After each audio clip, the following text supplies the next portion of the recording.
Okay, good morning. Nope, it's not morning. Well, it sort of is still a little bit, at least here in Indiana.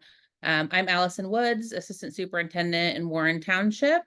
And just a little bit about me. I've been in Warren Township my whole career. I started student teaching here in Warren Township. So I've been a elementary teacher, middle school, primarily special education, transitioned to central office as the autism coordinator, and then to director of special education. And now I'm assistant superintendent, and I oversee, in addition to attendance, really all programs pre-K 12. So special education, high ability, our English language learners, counselors, social, emotional learning, PBIS, McKinney-Vento, Foster, all things. So that's a little bit about me. So Warren Township, who are we? We are located on the far east side of Indianapolis, Indiana. So if you're familiar with us at all, we're on the opposite side of Indianapolis as the Indy 500. And we're right kind of on that 465 goes around Indianapolis, and we're just on the east side of that. We have 11,500 students about that, which in Indiana is considered a large district. We have lots of districts that are larger than us, but for Indiana, we are considered large.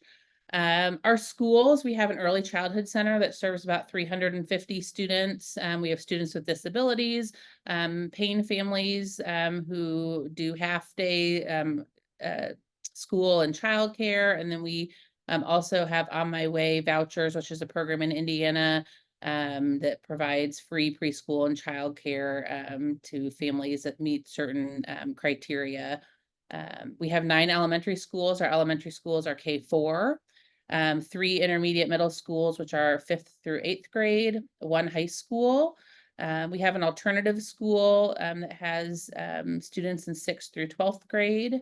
A career center is attached to our high school that serves our students in Warren, but also some of the surrounding districts that don't have a career center. And what that looks like is students that are wanting some industry certifications or experiences in that way. So for example, we have a cosmetology program. A student can graduate high school with their cosmetology license. Culinary, we have a restaurant there. I just had a friend who needs her car fixed, some body work on her car. We have body workshop, dental assistance. So lots of great opportunities for kids in surrounding areas. We have an online academy, which is K-12, which is a fully online school that serves students. It's an option that families can choose, and that really was born out of COVID and the request for so many students who wanted to be virtual, and we found a lot of success with that, so have continued it.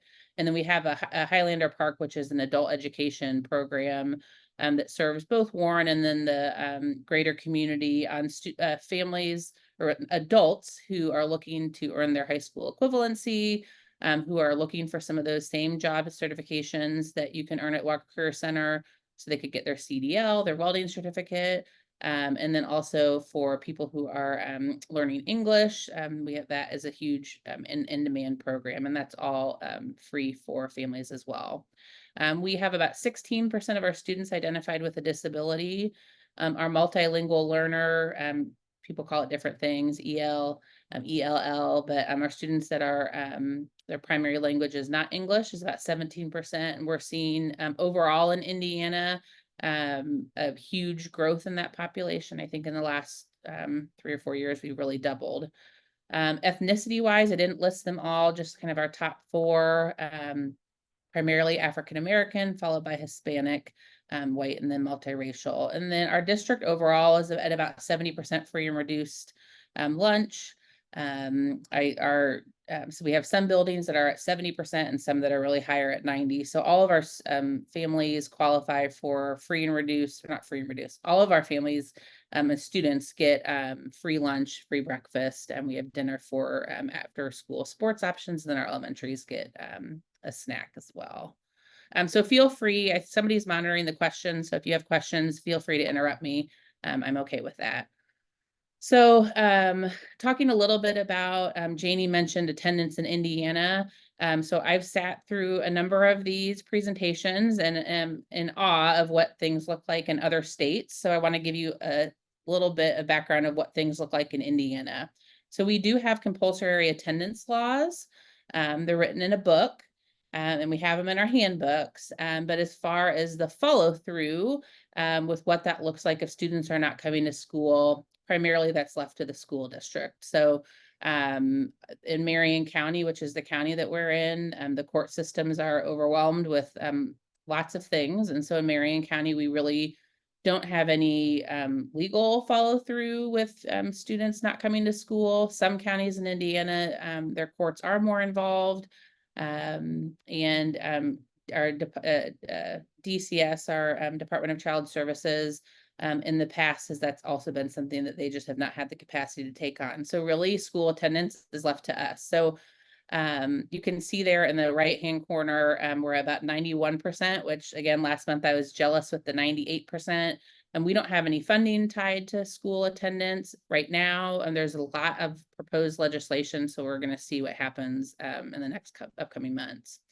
So where were we before COVID? A couple of things. We only tracked unexcused absences. So those were the ones that we paid attention to if parents didn't call them in. We sent letters, attendance letters, that we had some universal attendance letters. I would say we really struggled with identifying when kids had met the thresholds. We didn't have a good system in place to pull, kids that have met 10 days or 15 days of absence. The letters then had to be printed and labeled and mailed, and so it was just really time consuming and cumbersome. We had some schools that did that better than others, and some that just did not do it at all. So really inconsistent follow through throughout the district. Right before COVID, and then especially during COVID, and we put together an attendance study group. So we had about a year and a half where we had different stakeholders involved, where we really dove into the research on and best practices around attendance. We looked at what our current systems and structures were. And I mean, we knew we needed to do something before COVID. COVID put a big highlight on that. So where are we with COVID? Some changes we've made. We have a comprehensive attendance plan, which is what I'm going to walk through today. We have shifted our mindset from unexcused absences to all absences matter. So we really want parents to report attendance, but if they don't, it really doesn't matter, because whether you're excused or unexcused, you're missing school. So we look through the lens of everyday counts. We've been intentional shifting to follow through with our interventions. We really had to create and dismantle some old systems, structures, and procedures. We did start with ROWI last year, which has been really big for us with the cumbersomeness of the interventions. It has just really smoothed out that process. We really had to look at what our data entry was. We did not have great data entry. We had teachers that weren't taking attendance, schools that weren't cleaning it up, and somebody sitting in our technology office who was filling it in every month. So we just didn't have good data. And then we also had 1,000 attendance codes that people added that we really needed to go through. So as a team, that attendance study group, we looked at what attendance codes do we have, what are we required to have, and which ones can we get rid of to simplify it. So before I get into the plan, we have a couple of different attendance teams that exist, and this will kind of speak to our structure as well. I told you attendance is part of my many things. We do not have any dedicated attendance personnel in the district. So we don't have attendance officers. I don't have any secretaries that are doing attendance work full-time. Everything is existing within their current job and role. But each team has, each school has people that are involved. So the principal ultimately at the building is responsible for school attendance. Assistant principals are very active in all of our buildings, especially when it comes to some of the interventions. We have family engagement liaisons at our buildings, which is it's not a certified role. So it's a lot of them are like previous parents. some social worker, type positions. They're not considered social workers, but they really work on bringing our families into school and also connecting and identifying what barriers they have and getting them the resources they need. All of our schools have counselors. We're fortunate for that. So our counselors are involved. And then, as I mentioned, looking at our current systems and structures, we have a fairly strong PBIS, MTSS teams in all of our buildings. We've been doing that work for about 12 years. So when we looked at what was currently in place and working, that was one of the things that we looked at and built upon.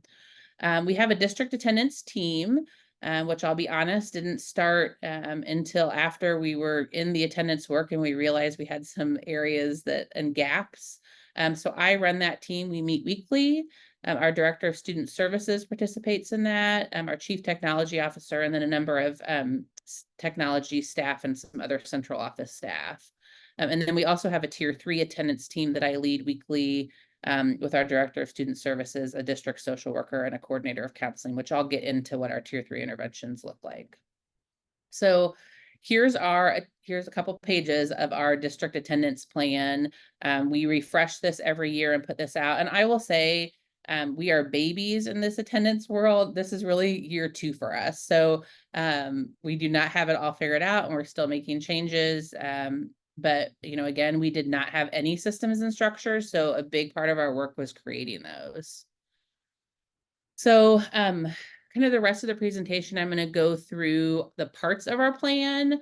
So I know you can't see all the details right here. I'm happy to share with, I have my contact information at the end, so I'm happy to share things with you if you'd like to see it. So one of the big things, we start school in July. So I know that that's not typical across the country, but we are back to school in July, which is pretty typical for around here, either late July or early August. So after 4th of July week, we have all of our assistant principals are back, our counselors start coming back.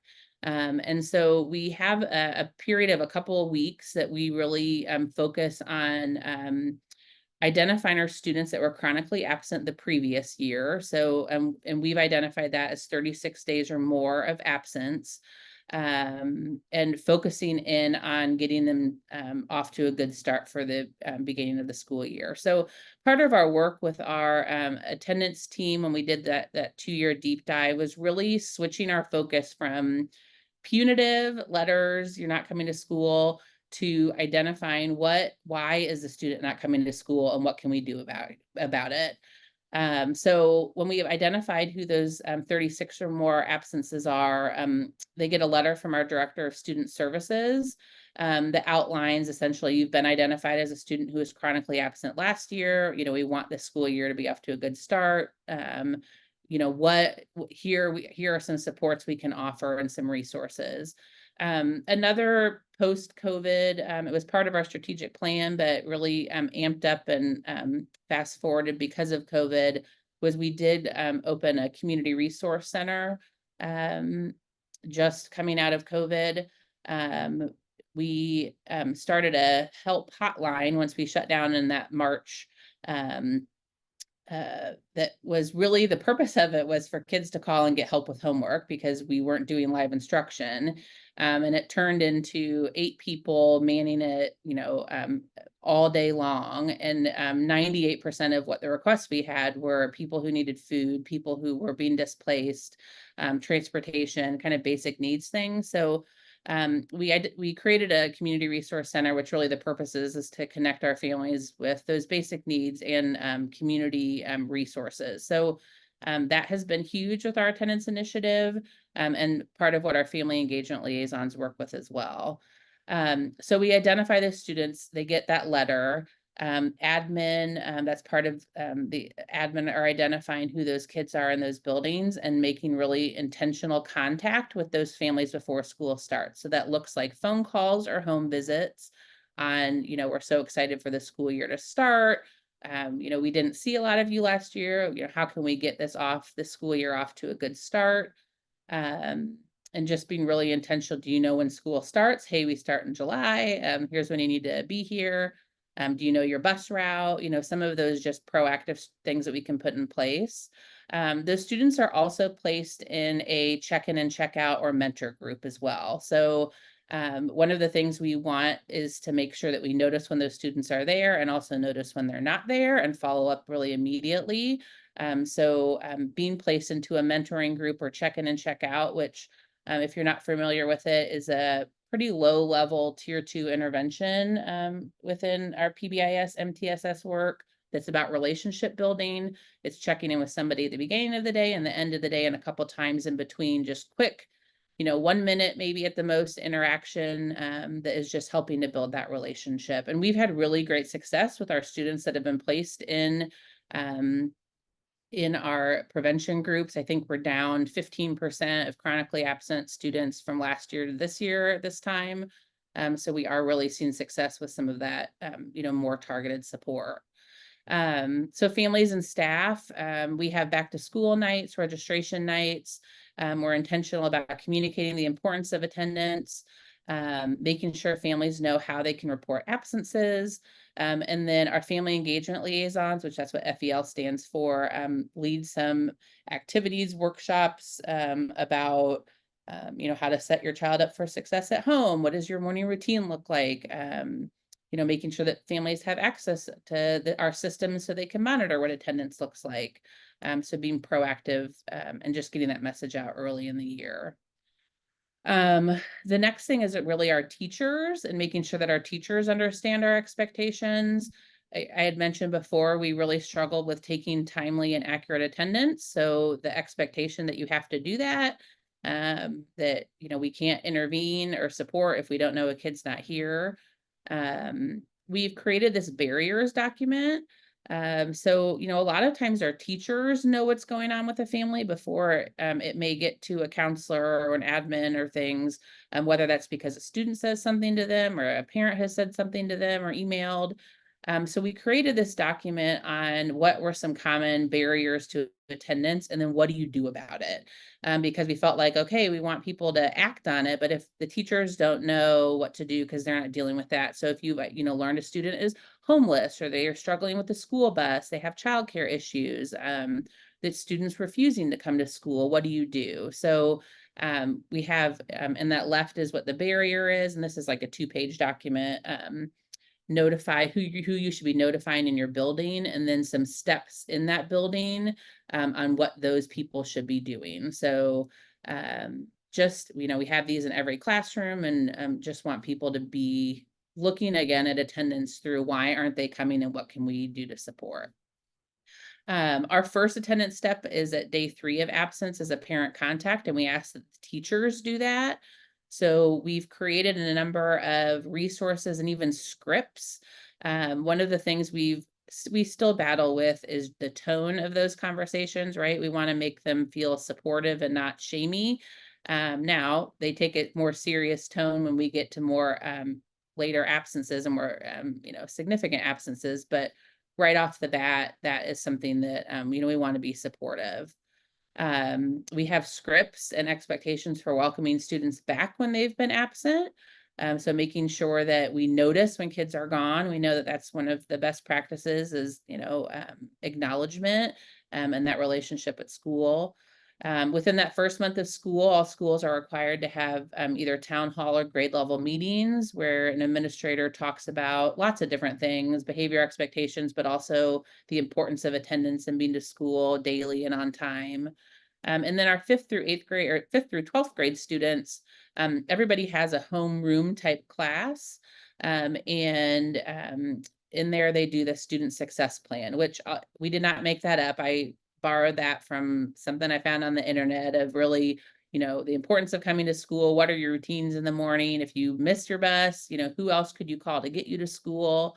And so the students complete those. And then the teachers review those with them monthly, hey, how's your attendance going? Let's look at your plan. Do we need to, make any adjustments to that?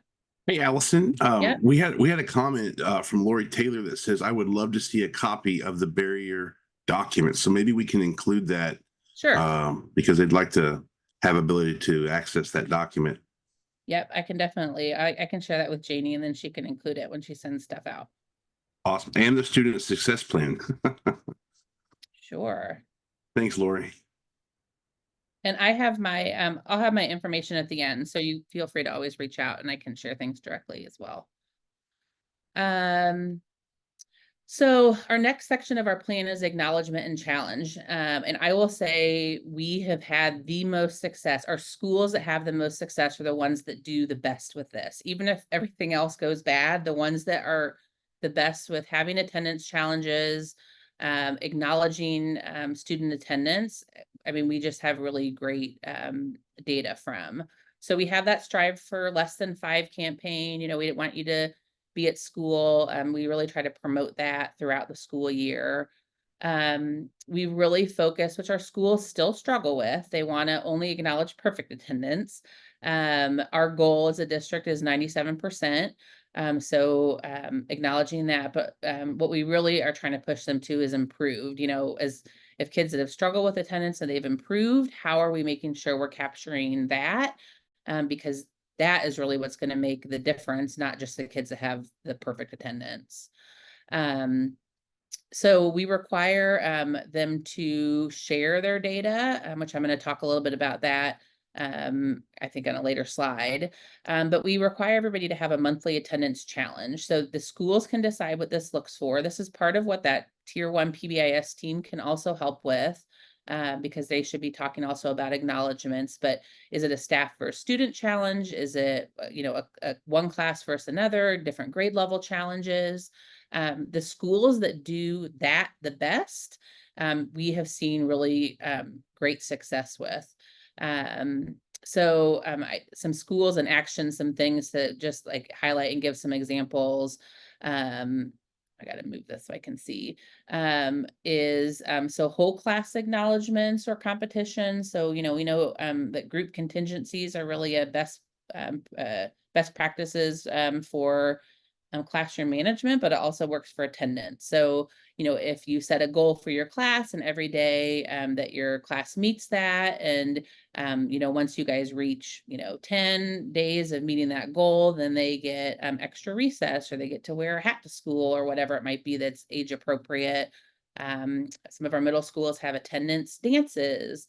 One of actually the best middle school, high school things that has been successful, especially at really middle school, because our middle school, they still have assigned tables at lunch. So, you know, if you're in these classes, you need to sit at these tables.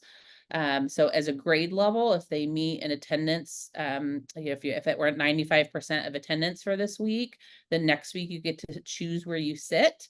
And that has actually been huge. We've seen decrease in discipline because kids are sitting by who they want to sit by. They want to keep it, so they make good choices at lunch, and like we are having to keep up those attendance percentage goals. Some of our elementaries do extra recess when they've met a goal. They get some extra recess time, or they do like a grade level competition. So the grade level that has the highest attendance for a week or a month gets 10 minutes of extra recess. In Indiana, we're big basketball fans, so we have tons of March Madness competitions along brackets with attendance. Pleasant Run, which was featured in that Chalkbeat article, does a really cool hot pass. It's called Here on Time. So every day the students are here on time, they get a pass. And then if they are here on time 5 days out of that week, then they get to turn those 5 passes in for something. And it's all free stuff that is not, we're not, you know, giving candy and things that we have to pay for, because that's always a challenge. But, you know, wear pajamas to school, you know, wear a hat, get a choice where you sit, you know, in the classroom, extra recess time, things like that. They also highlight, they have at arrival, they'll do every month, they do a big like here on time that is tied with their PBIS. You know, if you are familiar with that, you usually have a frequent acknowledgement like core cash, or what we call ours core cash, whether they can use it and spend it on things, kind of that token economy system. But they'll have a surprise day where everybody that's there on time gets like a special core cash or a special acknowledgement. And she's done some great things with like having some local, having the Colts mascot come out and pass those out. We had our school board come out and pass those out. So both acknowledging students, and then in that car rider line, acknowledging parents. Thanks for getting your child here on time. We appreciate it. And then I also try to do district level acknowledgement. So, hey, you've had all your attendance turned in, you have no missing attendance, your attendance has increased. I'm trying to do that at a district level as well. But our schools that do the best with these challenges and acknowledgements are far and above the ones that are the most successful. Shoot, hold on. Okay, did I go too far? So communication and awareness is kind of our next step in our plan.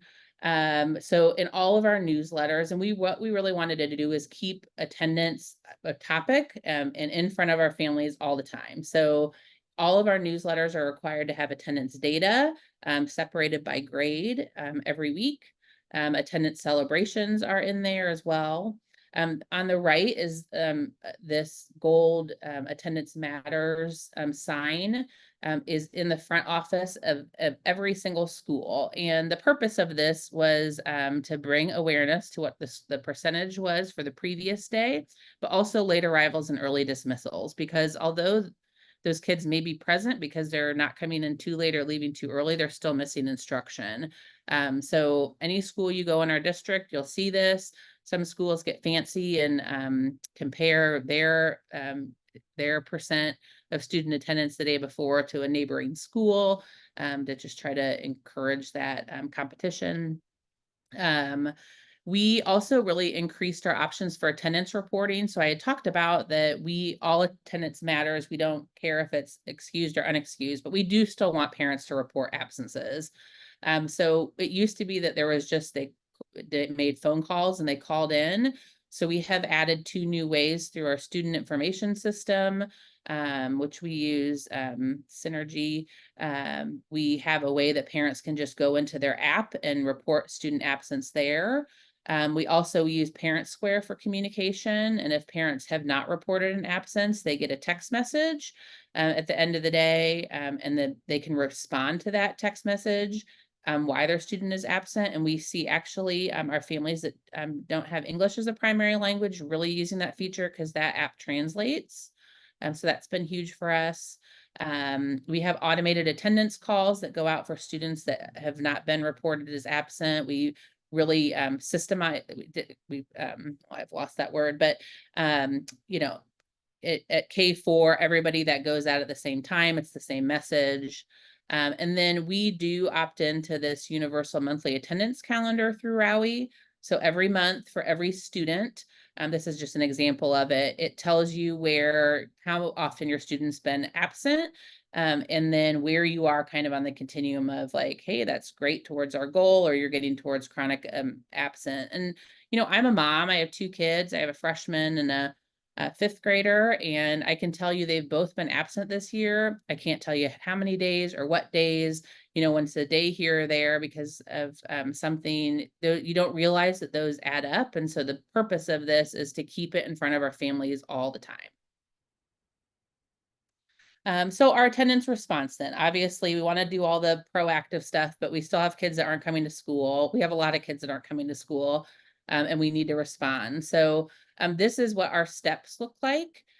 We really tried to split up the letters for the most part with something happening in between. So that first at day 3, the teacher calls.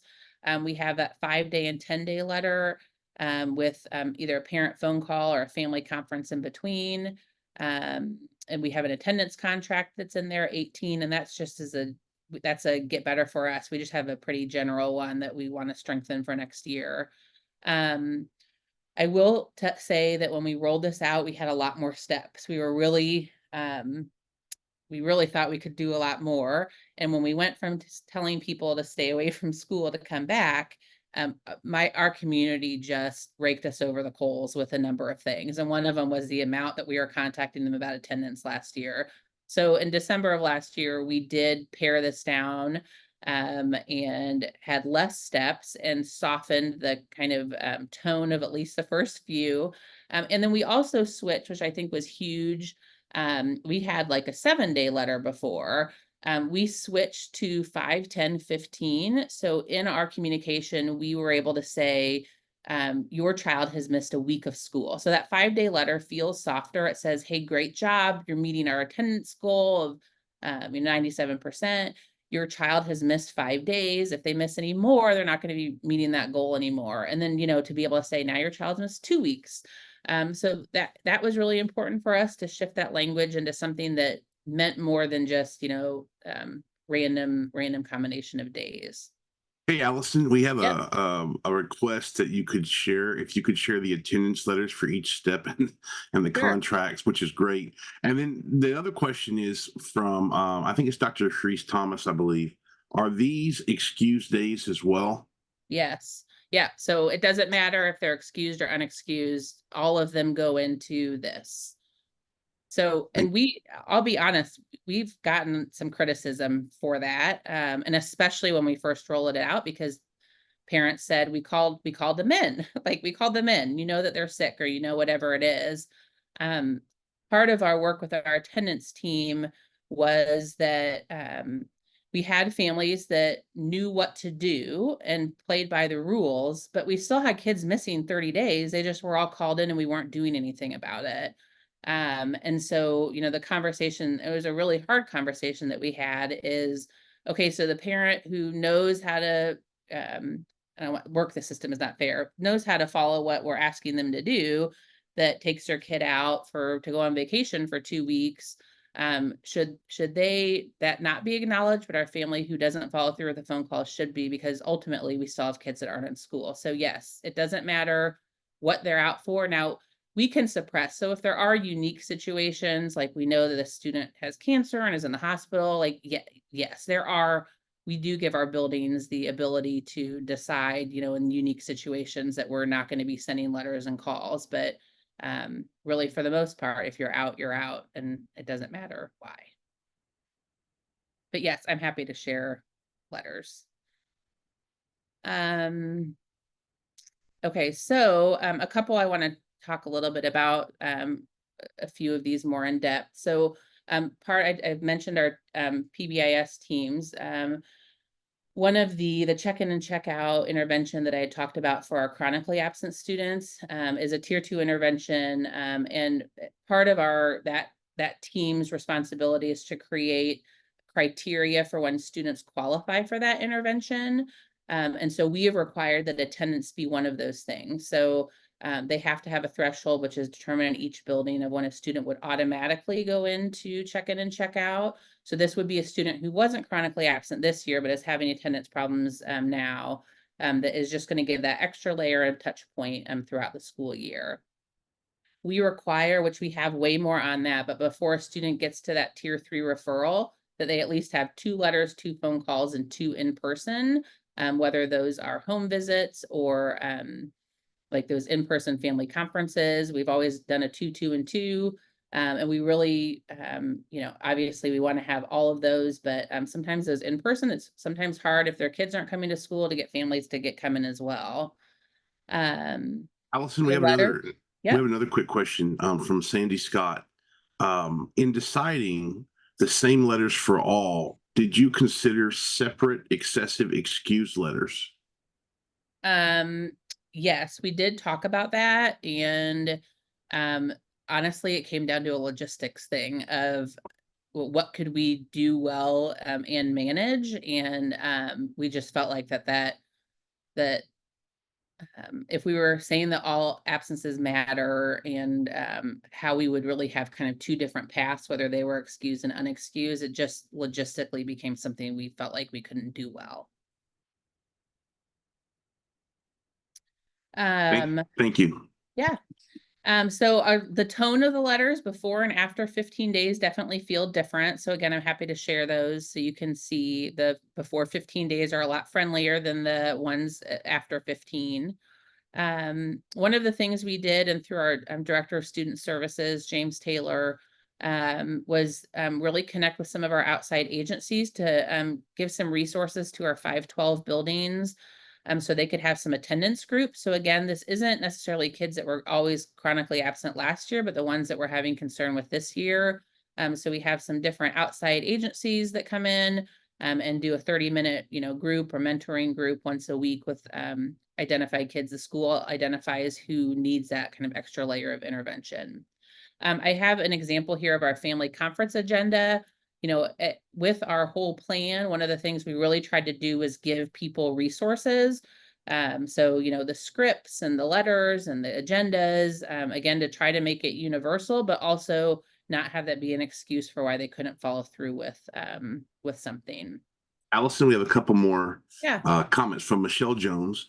Do you have them in Spanish? I am on a bilingual campus. Yes, we do have them in Spanish. And then Wanda Vicente, do you have a high percentage of students that drop out due to chronic absenteeism? So we're dealing with that right now, with our 18 plus kids that are chronically absent. I wouldn't say we have a huge dropout rate. Our graduation rate's about 90%. Not all of those are dropouts. Some of them are not completers. And in Indiana, you have to complete within 4 years. So if you stay a 5th year or do night school and end up earning your diploma, those don't count for us for graduation. So yes, we do have students that are especially as they get older in that 11th and 12th grade, that we have trouble with engaging. I don't have perfect numbers for you to be able to share exactly what that is. I'm sorry. I can find out though. So tier 3 referral, which I'm going to talk about this a little bit on the next slide. We require that you have those lower level interventions. And then I had mentioned you would do a home visit if that in-person meeting was not successful. So for tier 3, so students now they're at 36 days of absence. One of the things I'll say is since we don't really have the support of like the court systems, and really DCS was really overwhelmed with attendance referrals. So a lot of districts don't make them at all. Our director of student services has a really good relationship with DCS. And so he has spent a lot of time. We had a representative from DCS on that attendance team, that 2-year process. But we have really done, and not me, James has really done a nice job of letting them know what our plan is so that when we get to the point that we need to make a DCS referral, which we are now, that they take it seriously and don't screen it out. This evaluation support program, or we call it ESPA for attendance, again, when we looked at what systems do we have in place that are working now, we have this in place for behavior. So as an alternate to expulsion, we have an ESPA program that, so depending upon the offense, the behavior the student displays, our schools and our assistant superintendent can determine that they're going to go for like a full expulsion or that they're going to go through ESP. And so we adjusted that to meet attendance needs as well. So the purpose of it is to identify what the barriers are and help connect families directly with the service providers that can help meet those needs. So what it feels like for a parent is they come into a room that has a number of people there. They have school representative. We have some community service providers there. There's a liaison from the prosecutor's office. We have somebody from Department of Child Services there. And then it feels a little bit like we have like a hearing officer is not the right word, but like somebody leading it that makes it feel serious. It's optional. We can't require them to participate.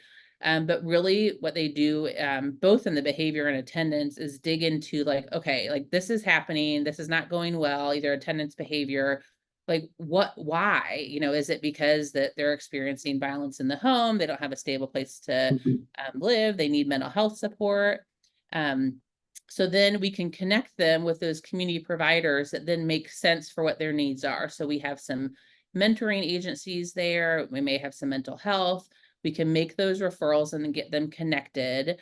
And then if they do that and they engage, then we will not do a DCS referral. If they don't, which I'll be honest, we have a lot of kids who aren't coming to school, who the parents then don't come to these meetings either. And then we do a formal DCS referral directly for those students. And how it's looked this year is we've done more DCS referrals than we've had parents participate and engage in this ESPA conference. So Real quickly, there was a comment from Alfonso Sehegan, having an online academy helps with, actually, it's a question, I think. Having an online academy helps with attendance and dropouts. So I would say no. In Indiana, so the only attendance law that really has teeth right now is that if you're chronically absent, you cannot be in an online school. So and we've really we don't use that online school, like kids can't just go there because of discipline behavior things. We have some students that, like, if we've identified the barrier is, that they're different reasons, maybe they have to go out of the country, or they have to, there's some situation that they have some chronic illness that they're missing a lot, and it would be better for them to go online, then yes, definitely that is a benefit. But for our students that are chronically absent, we have to exit them out of online school and put them back in traditional school second semester. So like we had to do that in December. Anybody who is at that tier 3 referral returned in person and can't return to that virtual academy. So yes, it seems like a good solution, but it's an option for some kids, but I would say we have more kids leaving that and coming back in person than we do that move there for attendance reasons.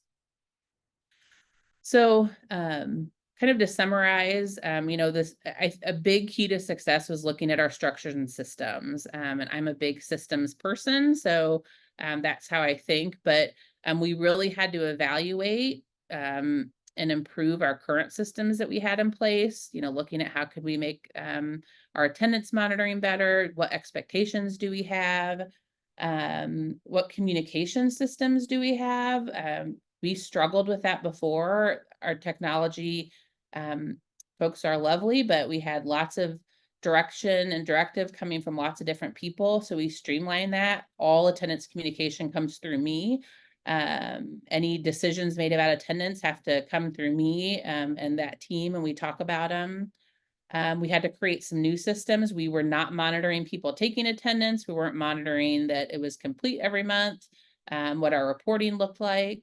And then how, I do a lot of monitoring. I monitor what missing attendance and make people clean it up every month.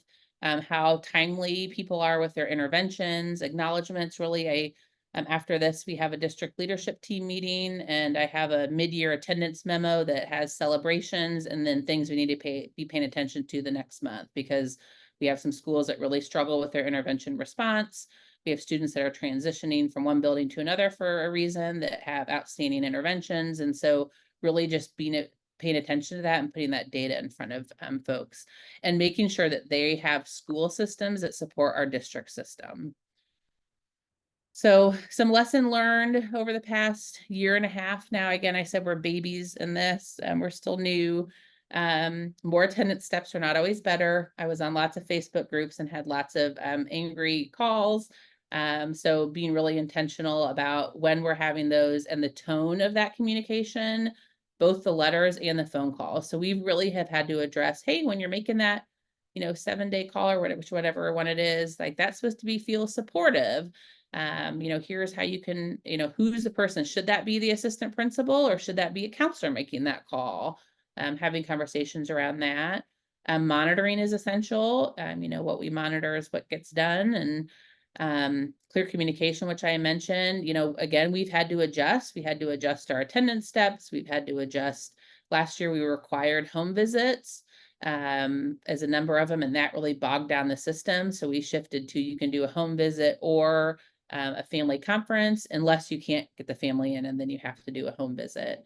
And then this came up earlier with the tier 3, but we are just recently, that tier 3 team, which I had mentioned earlier, when we meet weekly, we staff all of the tier 3 referrals. So we require, like, when somebody turns in, they have to list all the interventions that they've completed. They have to identify if there's siblings in the home, if there's other things that we should know about. And so then when we talk about those kids as a team, we can say, well, hey, like, we need to let this school know also, that, we're intervening with this family, or we can, tackle these couple kids at once. But we are running into a barrier with students that are 18 who have reached tier 3 status, and we can't do a DCS referral once they're 18. So we're trying to figure out what to do with that. I have here's my contact information. So you guys are welcome to email or call me. I'll share. I have the barrier document, student success plan, and the letters. So I will share those with Janie so she can share them with you guys. Okay, let me stop sharing my screen. Oh, I'll leave that up for a second. Awesome. Thank you so much, Allison. Allison agreed to take this first slot because she has a busy day after this, but it's great information, and thank you for sharing all the templates as well. That's much appreciated. So absolutely. Thanks, guys. Any last questions here? Looks like we got some popping in, Randy. Oh, no, just a lot of thank yous. Yeah, just a lot of thank you. We have a lot of thank you for the information. The information is great. And thank you, Allison.